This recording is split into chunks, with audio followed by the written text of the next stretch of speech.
Hello everyone, I am from America. हजुरहरूलाई कस्तो छ? एकदमै आरामै हुनुहुन्छ होला भन्ने आशा राखेको छु। अनि म चाहिँ आज जाडो मौसममा तातो सुप बनाउन जाँदैछु। भिडियो मिठो छ, अन्तिमसम्म हेरेर साथ दिनुहोला।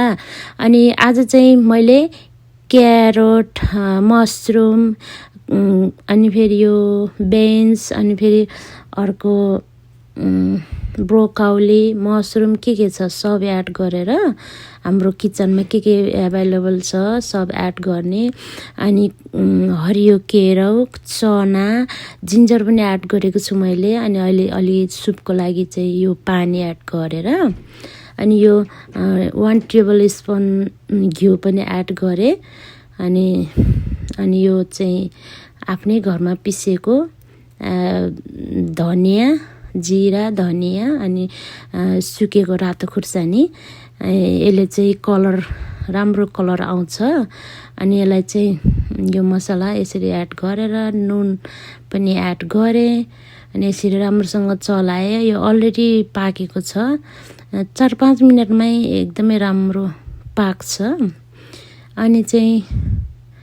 अनि मैले यो भाँडा कति राम्रो छ है साथीहरू। यो भाँडा चाहिँ मैले टिकटक सपबाट मैले किनेको। अनि मलाई एकदमै अल्छी लाग्थ्यो कि सुपहरू बनाउन। अनि यो भाँडा आएदेखि त लास्टै जाँगर लागेछ हेर्नु साथीहरू।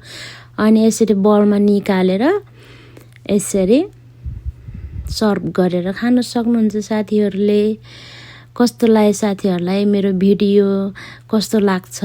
जस्तो लाग्छ त्यस्तै कमेन्ट गर्नु होला है साथीहरू। मन पर्यो भने सेयर पनि गरिदिनु होला है। भिडियो अन्तिमसम्म हेरेर साथ दिनुभएकोमा हजुरहरूलाई धेरै धेरै धन्यवाद भन्दै अर्को भिडियोमा भेट्ने बाचासहित अहिलेलाई छुट्टिनु पर्ने हुन्छ है त साथीहरू। Bye bye, see you next video. Bye. See you. हाँस्दियो?